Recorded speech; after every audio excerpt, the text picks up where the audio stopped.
जय हिंद दोस्तों। 21 तोपों की सलामी के साथ प्रेमचंद स्पेशल सीरीज में आप सभी का बहुत स्वागत है। अगर आप इस चैनल पर नए हैं तो कृपया इस चैनल को सब्सक्राइब कर लीजिए और बेल आइकन ज़रूर प्रेस कर लीजिए। आइए हम शुरू करते हैं प्रेमचंद जी की नई कहानी महातीर्थ। मुंशी इंद्रमणि की आमदनी कम थी और खर्च ज़्यादा।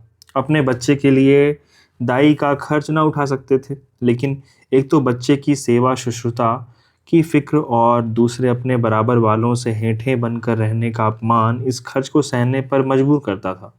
बच्चा दाई को बहुत चाहता था, हरदम उसके गले का हार बना रहता था, इसलिए दाई और भी ज़रूरी मालूम होती थी। पर शायद सबसे बड़ा कारण यह था कि वह मुरौवत के वश दाई को जवाब देने का साहस नहीं कर सकते थे। बुढ़िया उनके यहाँ 3 साल से नौकर थी। उसने उनके इकलौते लड़के का लालन पालन किया था। वह अपना काम बड़ी मुस्तैदी और परिश्रम से करती थी। उसे निकालने का कोई बहाना नहीं था और व्यर्थ खुचर निकालना इंद्रमणि जैसे भले आदमी के स्वभाव के विरुद्ध था। पर सुखदा इस संबंध में अपने पति से सहमत न थी। उसे संदेह था कि दाई हमें लूटे लेती है। जब दाई बाजार से लौटती तो वह दालान में छिपी रहती कि देखूं आटा कहीं छिपा कर तो नहीं रख देती, लकड़ी तो नहीं छिपा देती। उसकी लाई हुई चीजों को घंटों देखती, पूछताछ करती, बार बार पूछती, इतना ही क्यों, क्या भाव है, क्या इतना महंगा हो गया। दाई कभी तो इन संदेहात्मक प्रश्नों का उत्तर नम्रता पूर्वक देती, कभी जब कभी बहू जी ज्यादा तेज हो जाती तो वह भी कड़ी पड़ जाती, शपथें खाती, सफाई की शहादतें पेश करती। वाद विवाद में घंटों लग जाते थे। प्रायः नित्य यही दशा रहती थी और प्रतिदिन यह नाटक दाई के अश्रुपात के साथ समाप्त होता था।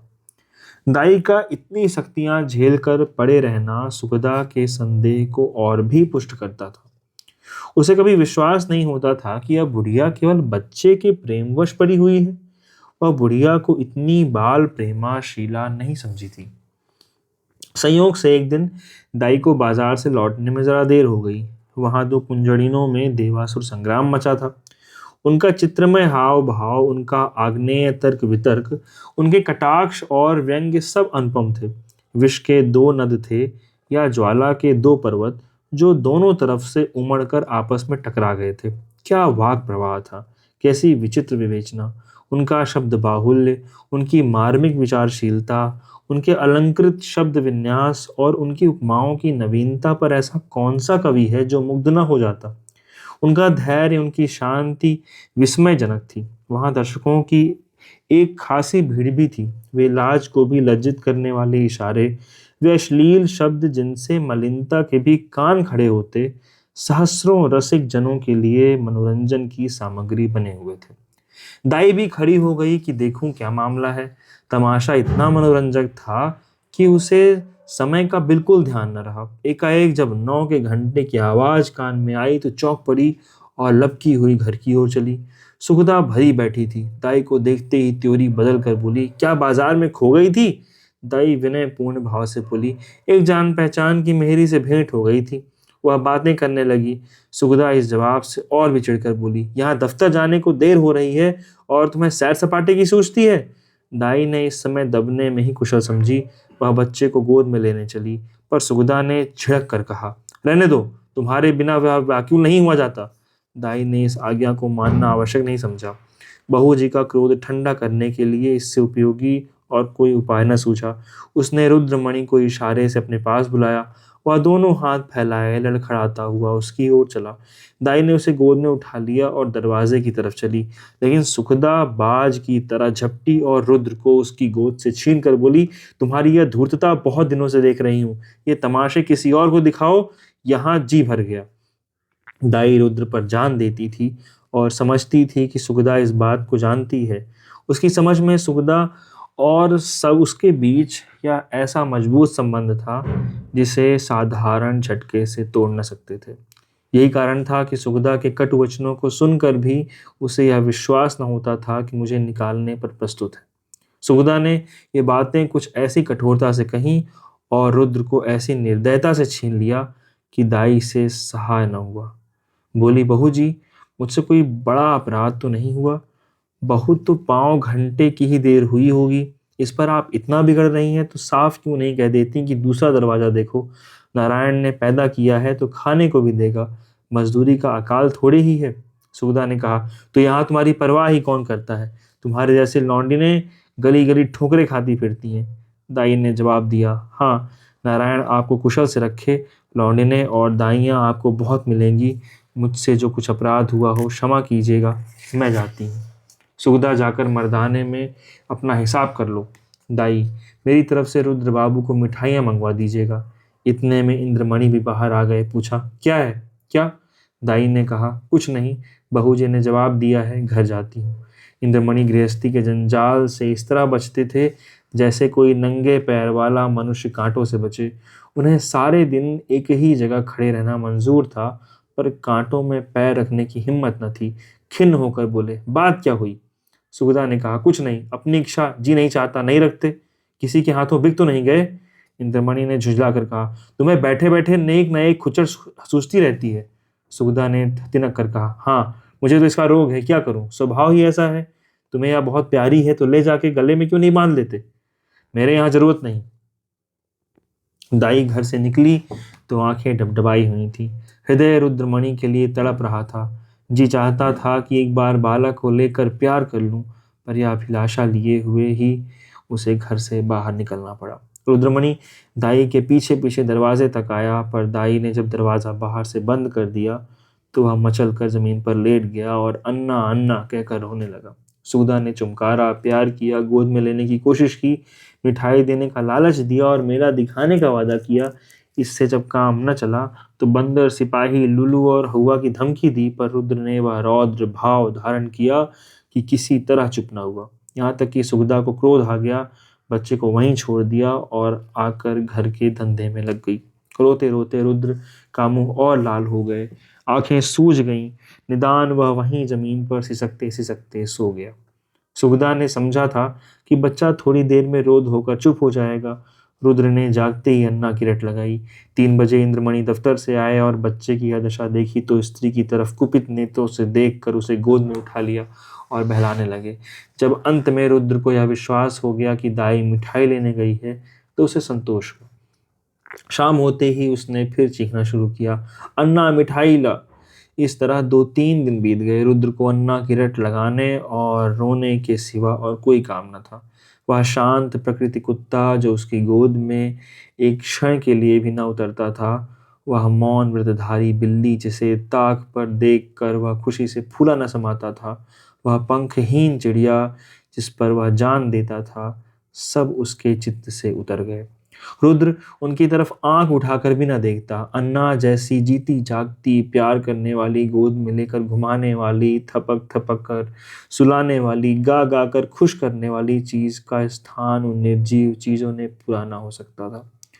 वह अक्सर सोते सोते चौंक पड़ता और अन्ना अन्ना पुकार कर हाथों से इशारा करता, मानो उसे बुला रहा हो। अन्ना की खाली कोठरी में घंटों बैठा रहता। उसे आशा होती कि अन्ना यहाँ आती होगी। इस कोठरी का दरवाजा खुलते सुनता तो अन्ना अन्ना कहकर दौड़ता, समझता कि अन्ना आ गई। उसका भरा हुआ शरीर घुल गया, गुलाब जैसा चेहरा सूख गया। माँ और बाप उसकी मोहनी हंसी के लिए तरस कर रह जाते थे। यदि बहुत गुदगुदाने या छेड़ने से हंसता भी था तो ऐसा जान पड़ता था कि दिल से नहीं हंसता, केवल दिल रख लेने के लिए हंस रहा है। रुद्र को अब दूध से प्रेम न था, न मिश्री से, न मेवे से, न मीठे बिस्कुट से, न ताजी इमरती से। उनमें मज़ा तब था जब अन्ना अपने हाथों से खिलाती थी। अब उनमें मज़ा नहीं था। 2 साल का लहलहाता हुआ सुंदर पौधा मुरझा गया। वह बालक जिसे गोद में उठाते ही नरमी, गर्मी और भारीपन का अनुभव होता था, अब सूख कर कांटा हो गया। सुखदा अपने बच्चे की यह दशा देखकर भीतर ही भीतर कुढ़ती, अपनी मूर्खता पर पछताती। इंद्रमणि जो शांतप्रिय आदमी थे, अब बालक को गोद से अलग न करते थे।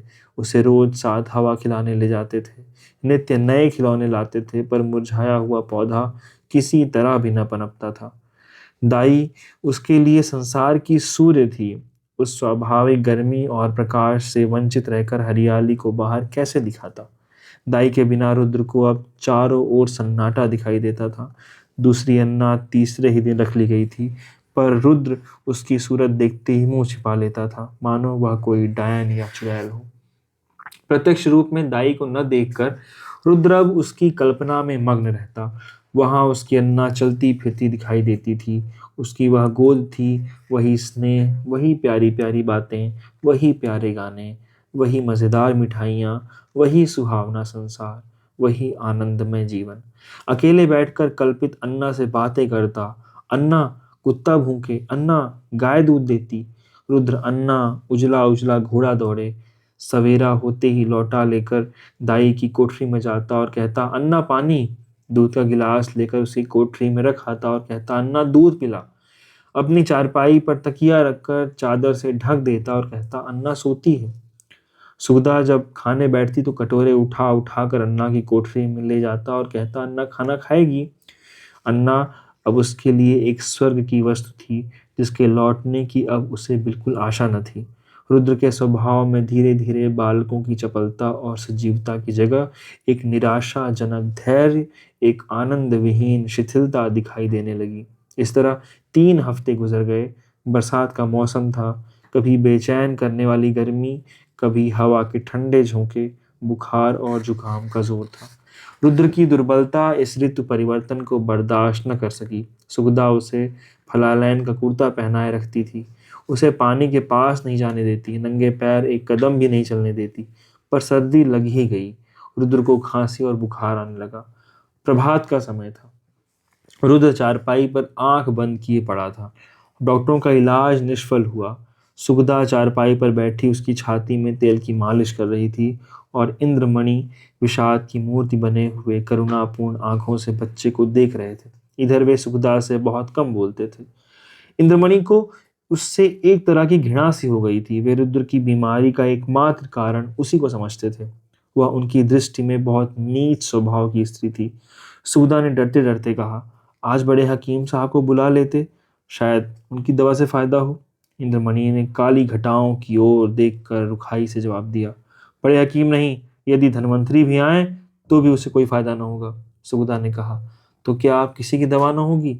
इंद्रमणि, अब इसकी एक ही दवा है और वह अलभ्य है। सुगदा, तुम्हें तो बस वही धुन सवार है, क्या बुढ़िया आकर अमृत पिला देगी? इंद्रमणि, वह तुम्हारे लिए चाहे विष हो, पर लड़के के लिए अमृत ही सिद्ध होगी। सुगदा, मैं नहीं समझती कि ईश्वर इच्छा उसकी अधीन है। इंद्रमणि, यदि नहीं समझती हो और अब तक नहीं समझी तो रोगी, बच्चे से हाथ धोना पड़ेगा। सुगदा, चुप भी रहो, क्या अशुभ मुंह से निकालते हो?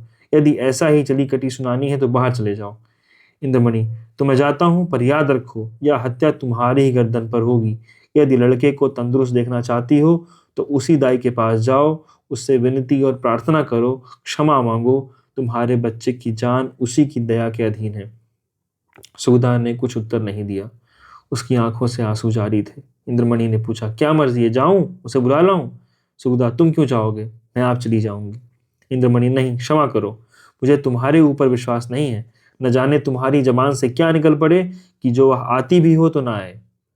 सुगदा ने पति की ओर फिर तिरस्कार की दृष्टि से देखा और बोली, हाँ और क्या, मुझे अपने बच्चे की बीमारी का शोक थोड़ी ही है। मैंने लाज के मारे तुमसे कहा नहीं, पर मेरे हृदय में यह बात बार बार उठी है। यदि मुझे दाई के मकान का पता मालूम होता तो मैं कब की उसे मना लाई होती। वह मुझसे कितनी ही नाराज हो, पर रुद्र से उसे प्रेम था। मैं आज ही उसके पास जाऊंगी। तुम विनती करने को कहते हो, मैं उसके पैरों पड़ने के लिए तैयार हूँ। उसके पैरों को आंसुओं से भिगोऊंगी और जिस तरह राजी होगी राजी करूंगी। सुगदा ने बहुत धैर्य धर कर ये बातें कहीं, परंतु उसके उमड़े हुए आंसू न रुक सके। इंद्रमणि ने स्त्री की ओर सहानुभूति पूर्वक देखा और लज्जित होकर बोले, मैं तुम्हारा जाना उचित नहीं समझता, मैं खुद ही जाता हूँ। कैलाशी संसार में अकेली थी। किसी समय उसका परिवार गुलाब की तरह फूला हुआ था, परंतु धीरे धीरे उसकी सब पत्तियां गिर गईं। अब उसकी सब हरियाली नष्ट भ्रष्ट हो गई और अब वही एक सूखी हुई टहनी उस हरे भरे पेड़ का चिन्ह रह गई थी। रुद्र को पाकर इस सूखी हुई टहनी में जान पड़ गई थी। इसमें हरी भरी पत्तियां निकल आई थी। वह जीवन जो अब तक नीरस और शुष्क था, अब सरस और सजीव हो गया था। अंधेरे जंगल में भटके हुए पथिक को प्रकाश की झलक आने लगी थी। अब उसका जीवन निरर्थक नहीं बल्कि सार्थक हो गया था। कैलाशी रुद्र की भोली भाली बातों पर निछावर हो गई। पर वह अपना स्नेह सुखदा से छिपाती थी, इसलिए कि माँ के हृदय में द्वेष न हो। वह रुद्र के लिए माँ से छिपकर मिठाइयाँ लाती और उसे खिलाकर प्रसन्न होती। वह दिन में 2-3 बार उसे उपटन मलती कि बच्चा खूब पुष्ट हो। वह दूसरों के सामने उसे कोई चीज़ नहीं खिलाती कि उसे नज़र लग जाएगी। सदा वह दूसरों से बच्चे के अल्पाहार का रोना रोया करती। उसे बुरी नज़र से बचाने के लिए ताबीज़ और गंडे लाती रहती। यह उसका विशुद्ध प्रेम था, उसमें स्वार्थी गंध भी न थी। इस घर से निकलकर आज कैलाशी की वह दशा थी जो थिएटर में एकाएक बिजली लैंपों के बुझ जाने से दर्शकों की होती है। उसके सामने वही सूरत नाच रही थी, कानों में वही प्यारी प्यारी बातें गूंज रही थीं। उसे अपना घर काट खाता था, उस काल कोठरी में उसका दम घुट जाता था। रात त्यों त्यों कट रही थी। सुबह को वह घर में झाड़ू लगा रही थी। बाहर ताजे हलवे की आवाज़ सुनकर बड़ी फुर्ती से घर से बाहर निकल आई। तब याद आया, आज हलवा कौन खाएगा? आज गोद में बैठकर कौन चहकेगा? वह मधुर गान सुनने के लिए जो हलवा खाते समय रुद्र की आंखों से, होठों से और शरीर के एक एक अंग से बरसता कैलाशी का हृदय तड़प गया। वह व्याकुल होकर घर से बाहर निकली कि चलूं रुद्र को देखाऊं, पर आधे रास्ते से लौट आई। रुद्र कैलाशी के ध्यान से क्षण भर के लिए भी नहीं उतरता था। वह सोते सोते चौंक पड़ती। जान पड़ता रुद्र डंडे का घोड़ा दबाए चला आता है। पड़ोसियों के पास जाती तो रुद्र की ही चर्चा करती। रुद्र उसके दिल और जान में बसा हुआ था। सुगदा के कठोर कुव्यवहार का उसके हृदय में ध्यान नहीं था। वह रोज इरादा करती थी कि आज रुद्र को देखने चलूंगी। उसके लिए बाजार से मिठाइयाँ और खिलौने लाती। वह घर से चलती पर रास्ते से लौट आती। कभी 2-4 कदम से आगे नहीं बढ़ा जाता। कौन मुंह लेकर जाऊं? जो प्रेम को धूर्तता समझता हो उसे कौन सा मुंह दिखाऊं? कभी सोचती, यदि रुद्र मुझे ना पहचाने तो? बच्चों के प्रेम का ठिकाना ही क्या? नई दाई से हिल मिल गया होगा, या ख्याल उसके पैरों पर जंजीर का काम कर जाता था। इस तरह 2 हफ्ते बीत गए। कैलाशी का जी उछटा रहता, जैसे उसे कोई लंबी यात्रा करनी हो। घर की चीजें जहां की तहां पड़ी रहती, न खाने की सुधि थी न कपड़े की। रात दिन रुद्र के ही ध्यान में डूबी रहती थी। संयोग से इन्हीं दिनों बद्रीनाथ की यात्रा का समय आ गया। मोहल्ले के कुछ लोग यात्रा की तैयारियां करने लगे। कैलाशी की दशा इस समय उस पालतू चिड़िया की सी थी जो पिंजड़े से निकलकर फिर किसी कोने की खोज में हो। उसे विस्मृति का यह अच्छा अवसर मिल गया। वह यात्रा के लिए तैयार हो गई। आसमान पर काली घटाएं छाई हुई थी और हल्की हल्की फुहारें पड़ रही थीं। दिल्ली स्टेशन पर यात्रियों की भीड़ थी। कुछ गाड़ियों पर बैठे थे, कुछ अपने घर वालों से विदा हो रहे थे। चारों तरफ एक हलचल सी मची थी। संसार माया आज भी उन्हें जकड़े हुए थी। कोई स्त्री को सावधान कर रहा था कि धान काट जाए तो तालाब वाले खेत में मटर बो देना और बाग के पास गेहूं। कोई अपने जवान लड़के को समझा रहा था, असामियों पर बकाया लगान की नालिश में देर न करना और 2 सैकड़ा सूद जरूर काट लेना। एक बूढ़े व्यापारी महाशय अपने मुनीम से कह रहे थे कि माल आने में देर हो तो खुद चले जाइएगा और चलतू माल लीजिएगा, नहीं तो रुपया फंस जाएगा। पर कोई कोई ऐसे श्रद्धालु मनुष्य भी थे जो धर्म मग्न दिखाई देते थे। वे या तो चुपचाप आसमान की ओर निहार रहे थे या माला फेरने में तल्लीन थे। कैलाशी भी एक गाड़ी में बैठी सोच रही थी, इन भले आदमियों को अब भी संसार की चिंता नहीं छोड़ती। वही बनिज व्यापार, लेन देन की चर्चा। रुद्र इस समय यहाँ होता तो बहुत रोता, मेरी गोद से कभी ना उतरता। लौट कर उसे अवश्य देखने जाऊंगी। ईश्वर किसी तरह गाड़ी चले, गर्मी के मारे जी व्याकुल हो रहा है। इतनी घटा उमड़ी हुई है किंतु बरसने का नाम नहीं लेती। मालूम नहीं यह रेल वाले क्यों देर कर रहे हैं, झूठ मूठ इधर उधर दौड़ाते फिरते हैं, या नहीं कि झटपट गाड़ी खोल दें, यात्रियों की जान में जान आए। एकाएक उसने इंद्रमणि को बाईसाइकिल लिए प्लेटफॉर्म पर आते देखा। उसका चेहरा उतरा हुआ और कपड़े पसीने से तर थे। वह गाड़ियों में झांकने लगे। कैलाशी केवल यह जताने के लिए कि मैं भी यात्रा करने जा रही हूँ गाड़ी से बाहर निकल आई। इंद्रमणि कैलाशी को देखते ही लपक कर करीब आ गए और बोले, क्यों कैलाशी, तुम भी यात्रा को चली? कैलाशी ने सगर्व दीनता से उत्तर दिया, हाँ, यहाँ क्या करूं? जिंदगी का कोई ठिकाना नहीं, मालूम नहीं कब आंखें बंद हो जाएं। परमात्मा के यहाँ मुंह दिखाने का भी तो कोई उपाय होना चाहिए। रुद्र बाबू अच्छी तरह हैं? इंद्रमणि, अब तो जा ही रही हो। रुद्र का हाल पूछकर क्या करोगी? उसे आशीर्वाद देती रहना। कैलाशी की छाती धड़कने लगी, घबरा कर बोली, उनका जी अच्छा नहीं है क्या? इंद्रमणि, वह तो उसी दिन से बीमार है जिस दिन तुम वहां से निकली। 2 हफ्ते तक उसने अन्ना अन्ना की रट लगाई, अब 1 हफ्ते से खांसी और बुखार में पड़ा है। सारी दवाइयां करके हार गया, कुछ फायदा ना हुआ। मैंने सोचा था कि चलकर तुम्हारी अनुनय विनय करके लीवा लाऊंगा, क्या जाने तुम्हें देखकर उसकी तबीयत संभल जाए। पर तुम्हारे घर पर आया तो मालूम हुआ कि तुम यात्रा करने जा रही हो। अब किस मुंह से चलने को कहूँ? तुम्हारे साथ सलूक ही कौन सा अच्छा किया था जो इतना साहस करूं? फिर पुण्य कार्य में विघ्न डालने का भी डर है। जाओ, उसका ईश्वर मालिक है। आयु शेष है तो बच ही जाएगा, अन्यथा ईश्वर गति में किसकी क्या वश। कैलाशी की आंखों के सामने अंधेरा छा गया, सामने की चीजें तैरती हुई मालूम होने लगी। हृदय भावी अशुभ की आशंका से दहल गया, हृदय से निकल पड़ा, हे ईश्वर, मेरे रुद्र का बाल बांका ना हो। प्रेम से कैलाशी का गला भराया, विचार किया, मैं कैसी कठोर हृदय हूँ। प्यारा बच्चा रो रो कर हलकान हो गया और मैं उसे देखने तक ना गई। सुगदा का स्वभाव अच्छा नहीं ना सही, किंतु रुद्र ने मेरा क्या बिगाड़ा था? मैंने माँ का बदला बेटे से लिया। ईश्वर, मेरा अपराध क्षमा करो। मेरा रुद्र मेरे लिए हुड़क रहा है। इस ख्याल से कैलाशी का कलेजा महसूस उठा और आंखों से आंसू बह निकले। मुझे क्या मालूम था कि मुझे उससे इतना प्रेम है। नहीं मालूम बच्चे की क्या दशा है। वह भयातुर हो बोली, दूध तो पीते हैं ना? इंद्रमणि, तुम दूध पीने की कहती हो? उसने 2 दिन से आंखें तक नहीं खोली।